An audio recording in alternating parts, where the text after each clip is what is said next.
Alors je tiens à dire que j'ai fait une nuit blanche. Voilà, j'ai pas dormi, du coup, est-ce que j'ai bien fait de faire cette vidéo là maintenant tout de suite? Oui. Salut toi, moi c'est Maël, bienvenue dans cette nouvelle vidéo, bienvenue sur ma chaîne. C'est une vidéo très spéciale. Aujourd'hui, je pense que tu l'auras vu au titre, puisque c'est une vidéo assez controversée. Mais on va se détendre parce qu'ici on ne fait que parler de livres, donc il n'y a pas mort d'homme, chacun est libre de faire ce qu'il veut. Évidemment dans cette vidéo je ne vise absolument personne, c'est très important de le dire pour commencer tout de suite, histoire de bien mettre les bases. Je ne vise strictement personne et évidemment je vais parler de Booktube. C'est ce célèbre tag qui date d'il y a 3 ou 2 ans, c'est-à-dire des années-lumière dans le langage Booktube. C'est le tag la vérité sur Booktube.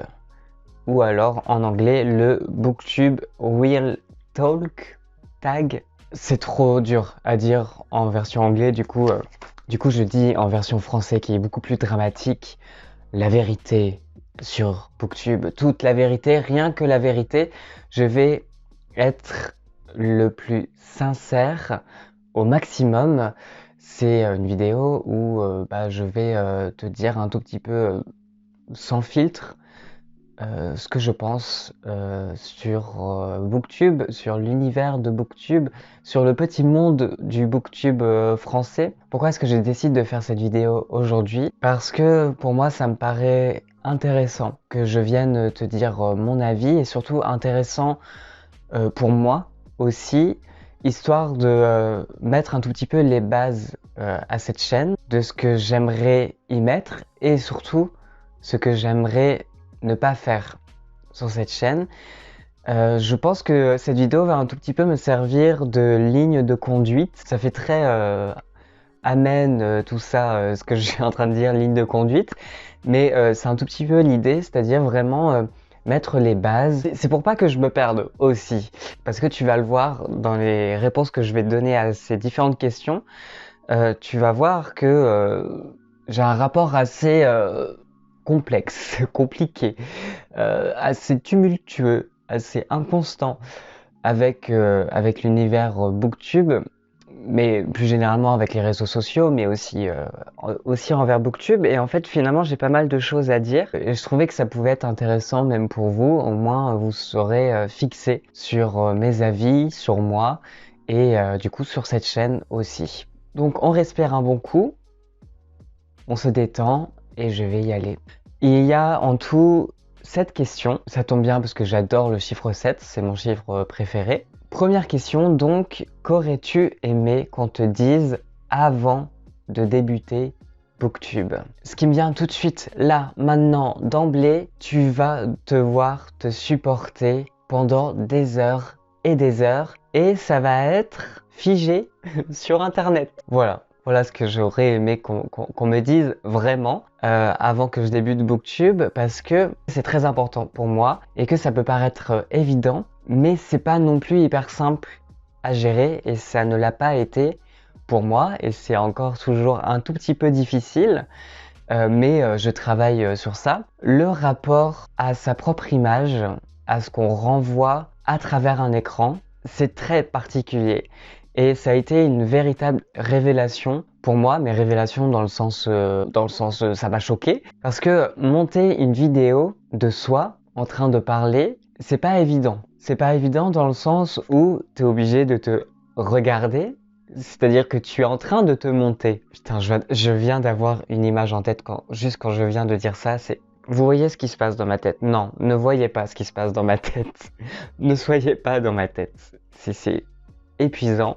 Et c'est encore pire de se voir pendant des heures et de devoir du coup se supporter au montage. On se regarde et on s'entend parler, et c'est très spécial. C'est comme s'il y avait une espèce de dédoublement. Et ce qui est spécial aussi d'ailleurs, c'est le fait de parler tout seul à une boîte noire. Là, maintenant, à l'instant T, c'est-à-dire que là, vous avez l'impression que je vous parle, mais en fait, si quelqu'un rentrait dans ma chambre, il me verrait juste parler tout seul. En fait, c'est comme si je parlais à mon miroir. Là où j'ai du mal avec tout ça, c'est que parfois je me suis perdu. Je me suis perdu vis-à-vis de ce que j'imaginais que je représentais, ce qu'on voyait de moi, qui était en total décalage de ce que moi je vois de moi-même, et ce qui est en total décalage avec ce que moi je suis en train de penser que je suis.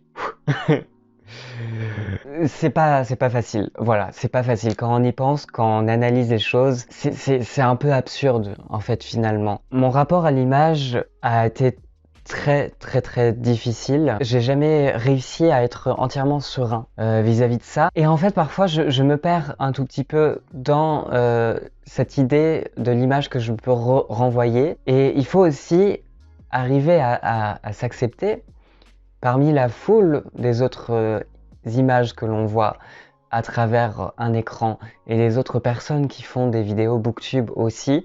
Et c'est vrai que des fois j'avais ce truc négatif de me dire mais regarde-toi, enfin, je me dénigrais longtemps et je me comparais aux autres parce qu'on va pas se mentir, le monde de booktube a quand même une part de superficialité. Il y a quand même une sorte d'image à tenir, alors que pas du tout. Ce que j'ai pas rappelé aussi, c'est que ça a été la cause de la suppression, par exemple, de ma chaîne précédente, parce que j'arrivais plus à me supporter. J'arrivais plus à supporter l'image de moi-même, et parce que j'avais l'impression que je me perdais, que je me perdais, c'est-à-dire moi, mon identité, que je n'arrivais plus à m'appartenir, que j'essayais d'atteindre une espèce d'idéal, même dans l'image de soi, une sorte d'image parfaite du booktuber parfait, et que c'est impossible, et que non, en fait, ça n'existe pas. Et ça, j'aurais aimé qu'on me le dise avant. On parle de livres, donc l'image parfaite aussi du lecteur parfait avec son petit thé, avec son petit plaid, dans son petit lit, avec un espace hyper cosy, une esthétique hyper bien épurée, etc.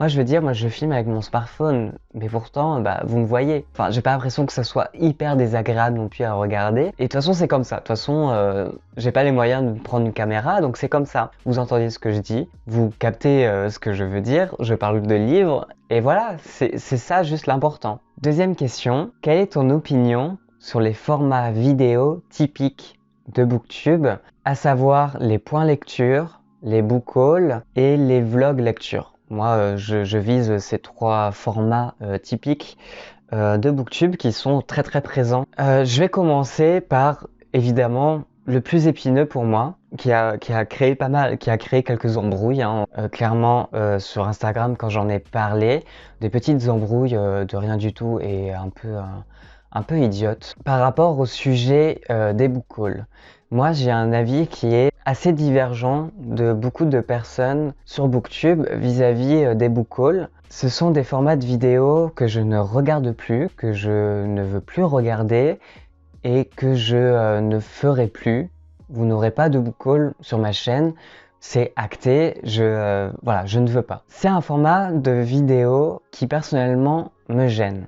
Pourquoi? C'est un format de vidéo qui me gêne parce que je trouve que c'est ce qui va engrainer, qui va provoquer un espèce de système de vidéos basé sur seulement la consommation des personnes, et je trouve que ça fabrique une espèce de cercle vicieux. C'est moi, personnellement, je pense ça. Évidemment, je n'ai rien contre les gens qui font des book hauls. On est libre chacun de regarder ce qu'on veut sur booktube.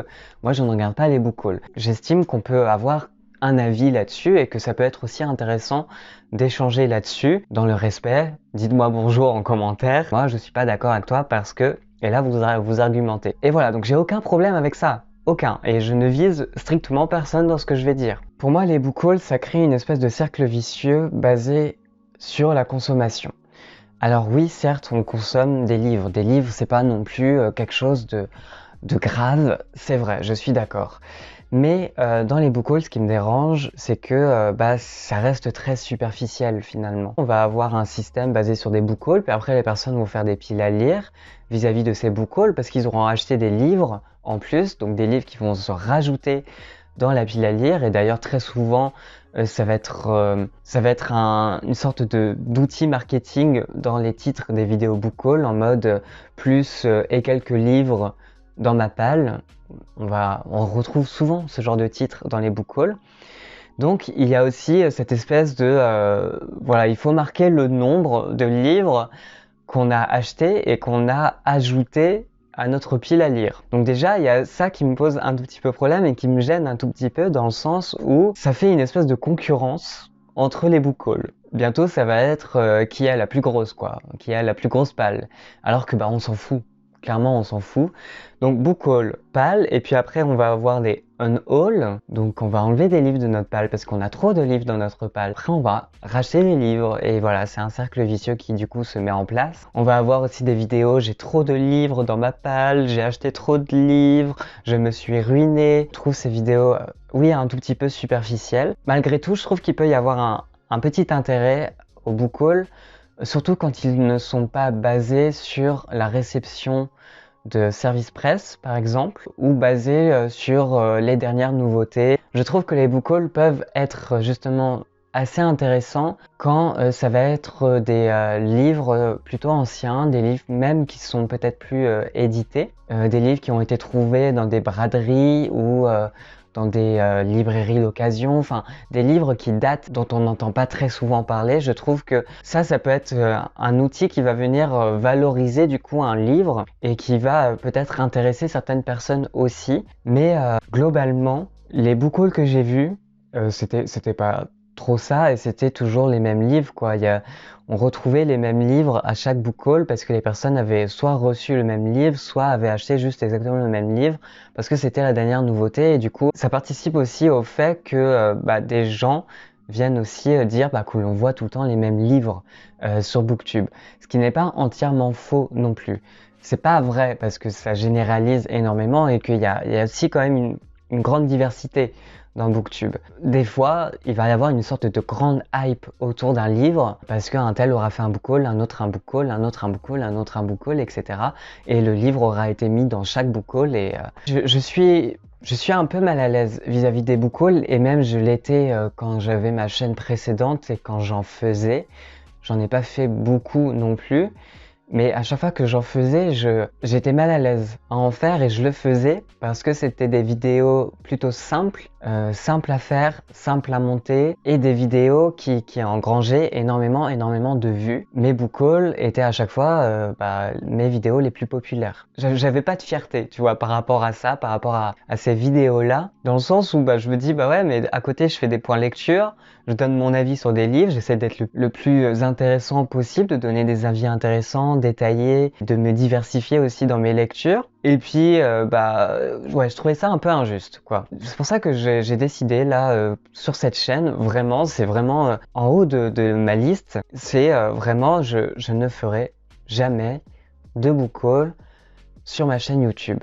Et là, pour le coup, quand je dis jamais, je pense vraiment que jamais je ne ferai de book haul sur ma chaîne YouTube. Pour les vidéos point lecture, ce sont mes vidéos préférées et je trouve c'est la base de Booktube. C'est ce pourquoi Booktube existe aussi et sans les points lecture, Booktube n'existerait pas. Après, il y a différentes façons de faire des points lecture aussi, mais c'est vrai que c'est le genre de vidéo que j'aime bien. Les vlogs sont pas des formats de vidéos que j'aime énormément non plus, surtout quand c'est essentiellement basé autour de la vie quotidienne d'une personne. Je dis pas que c'est pas intéressant, mais moi personnellement, c'est pas quelque chose qui va venir m'intéresser en premier et je suis beaucoup plus intéressé quand la personne va vraiment parler de livres ou va vraiment faire un vlog lecture autour du livre plutôt que autour de sa propre vie et de sa vie quotidienne, de sa routine. Après, l'avantage mais aussi un tout petit peu l'inconvénient du vlog, c'est que c'est une vidéo un tout petit peu fourre-tout et qui permet aussi de parler d'autres choses qui sont tout aussi intéressantes, comme parler de musique, de films, de séries, de ce genre de choses. Et là, pour le coup, moi, je trouve ça assez intéressant aussi, mais quand c'est entièrement basé sur son style de vie, sur, je sais pas, je suis allé à la crèche de ma fille, je suis allé la chercher à telle heure, ce genre de choses, ça, c'est pas quelque chose qui m'intéresse. Ce que j'aime particulièrement et que j'essaye de faire, c'est vraiment le mélange entre le vlog lecture et l'update lecture, c'est-à-dire faire un vlog entièrement basé sur ces différentes lectures et sur les réactions à chaud vis-à-vis de ces différentes lectures. On suit la personne au fil de ses lectures, au fil des livres qu'elle lit, elle dit son avis sans montrer sa vie personnelle, juste parlant de livres au gré d'une semaine par exemple, jour après jour, et moi je trouve ça super intéressant. Et c'est une autre manière aussi de faire un point lecture, quoi, sauf que là c'est peut-être un peu plus spontané, et du coup on a un avis qui est vraiment à chaud, et non plus un avis qui est après coup, parce qu'on doit attendre d'avoir lu tel nombre de livres avant de faire un point lecture. Et ça, c'est aussi un tout petit peu l'inconvénient du point lecture, c'est que on n'a pas tous le même rythme de lecture. Troisième question, un préjugé ou un a priori que j'avais auparavant sur Booktube avant de me lancer. Je pense que le préjugé que j'avais, c'était que moi je voyais Booktube comme juste des personnes qui parlaient d'un même type de lecture, à savoir le young adult, et qu'il n'y avait pas autre chose. Alors qu'en fait, je me suis rendu compte que Booktube, c'est très diversifié, qu'il y a des chaînes qui parlent de tout. Il y a des chaînes qui parlent de livres d'horreur, de littérature contemporaine, de littérature classique, de young adult, de fantasy, de science-fiction, de polar, il y a tous les genres sur Booktube, vraiment. Et c'est ça qui est très très bien aujourd'hui, parce qu'il y a énormément de chaînes qui sont ouvertes et des chaînes très diversifiées. Ça, c'est un gros point positif. J'avais pas forcément d'autres préjugés ou a priori sur Booktube. Je pensais que c'était un peu plus tranquille que ça quand même. En fait, c'est un petit monde, hein, Booktube, clairement. Quatrième question, quelque chose que tu as fait et qui t'a aidé à développer ton audience. Là, je sais pas trop comment répondre à cette question, dans le sens où j'avais déjà une chaîne avant. Sur ma chaîne précédente, j'avais dépassé le stade des 1000 abonnés, mais ça ne voulait rien dire, parce qu'en fait, j'avais pas non plus entièrement fidélisé une communauté de 1000 personnes, quoi. C'est peut-être Cédric Armen, d'avoir fait un live avec Cédric Armen. Cédric, gros bisous si tu passes par là. Cédric manque beaucoup à Booktube, clairement. Lemon June aussi, là je suis dans ma phase nostalgie. Sans Cédric Armen, je serais pas sur Booktube.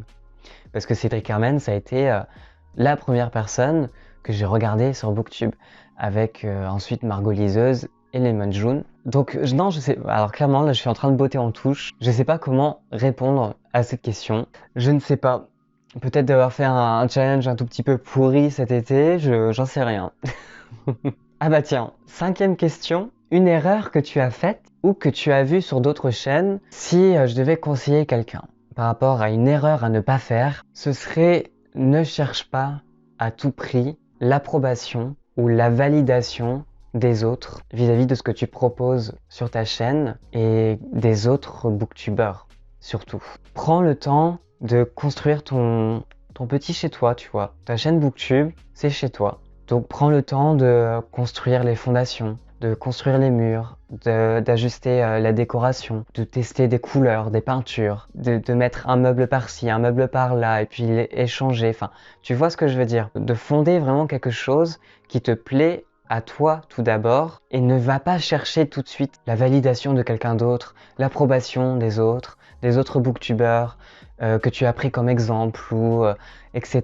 Ne regarde pas trop ce que font les autres. C'est ce que je suis en train de m'appliquer là depuis la création de cette nouvelle chaîne Booktube. Je ne suis, que 4 ou 5 personnes. Avant, c'était beaucoup plus. Avant, c'était: oh tiens, une nouvelle chaîne Booktube, je vais regarder jusqu'au bout. Oh tiens, une nouvelle personne. Oh tiens, une nouvelle personne. Voilà, etc., etc. La plus grosse erreur que j'ai faite, justement, ça découle de ça. J'ai voulu, à un moment donné, faire quelque chose qui était beaucoup trop grand pour ma capacité à emmagasiner les critiques et à emmagasiner l'attention qui va être portée sur moi. Quand je parlais de l'approbation, de la validation des autres, je me suis fait violence pour aller voir des booktubeurs dont j'aimais le contenu, des booktubeurs et booktubeuses dont j'aimais le contenu, mais qui peut-être ne partageaient pas les mêmes valeurs que moi. Fais les choses avant tout pour toi-même. Prends vraiment le temps de faire tes petits trucs, quoi, dont tu seras fier, des vidéos que tu auras travaillées, des vidéos que tu aimes, toi. Je trouve que ça, c'est ça l'important. Et surtout, ça permet de ne pas se comparer aux autres et du coup de ne pas être non plus envieux des autres et de ne pas rentrer dans ce truc hyper toxique et à t'auto-flageller alors que t'as aucune raison.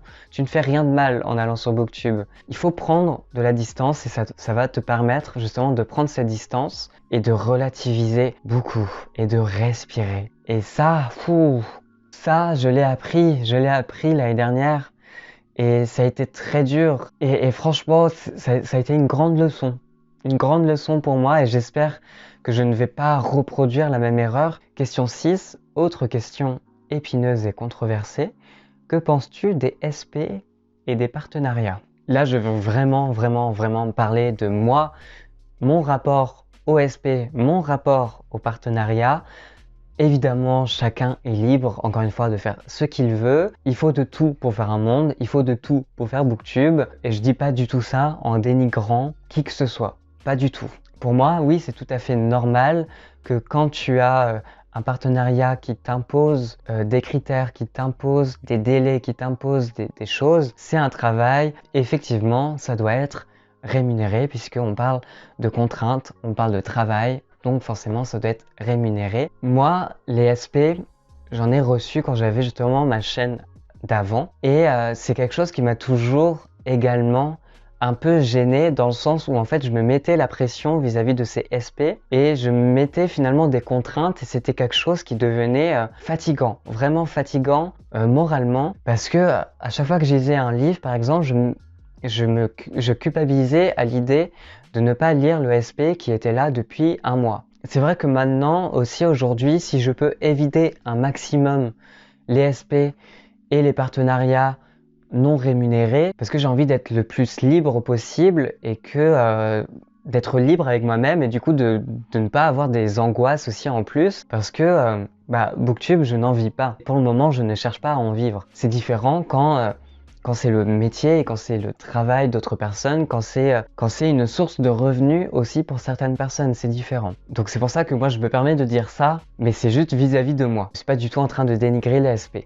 Il faut pas non plus aller à l'extrême. Si des SP tu en reçois 300 000 dans le mois, est-ce que c'est vraiment intéressant? Là je vois pas trop l'intérêt non plus, tu vois. Et oui, et moi j'ai pas envie de recevoir de SP, d'ailleurs je l'ai mis dans la description de chacune de mes vidéos. 7e et dernière question, est-ce que tu penses que Booktube est en voie de disparition, est en train de mourir? Non, c'est en train de changer, ça c'est sûr et certain, parce que beaucoup de personnes sont en train de migrer vers d'autres réseaux sociaux comme Twitch ou comme TikTok, mais je trouve que Booktube, ça reste quand même la base, ça reste quand même le pilier.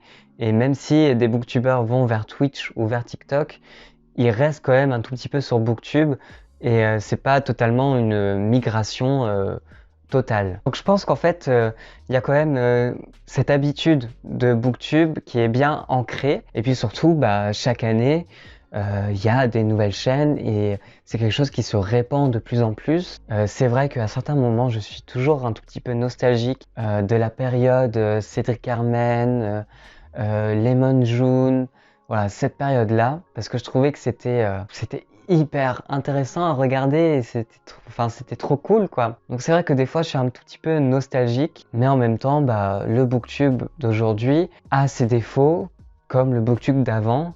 Il a aussi ses nouvelles qualités, parce qu'il y a beaucoup plus de diversité aujourd'hui qu'auparavant, déjà dans les genres littéraires qui sont abordés. Et de l'autre, les défauts, c'est que peut-être, oui, ça se tourne de plus en plus vers un côté un peu lifestyle. Oui, un côté plus vie quotidienne aujourd'hui, j'ai l'impression. Pour moi, on est vraiment entré dans une espèce de 3e génération de booktubeurs là. Forcément, ça change. Voilà, cette vidéo est terminée. J'ai enfin fini avec ces questions. Je pensais que ça allait être pire que ça. J'ai pas versé le thé comme on dit, j'ai pas fait le drama queen, même si je peux en être un, je sais pas. Mais apparemment oui. Mais cette vidéo change de d'habitude, des autres vidéos que j'ai pu faire. J'espère quand même qu'elle t'aura plu, qu'elle t'aura intéressé, qu'elle t'aura fait réfléchir aussi peut-être. Et je ne sais pas comment terminer cette vidéo. Bon, merci de l'avoir regardé jusqu'au bout. Et sur ce, bah, je te dis à la prochaine, toujours sur ma chaîne. Allez, salut, ciao ciao.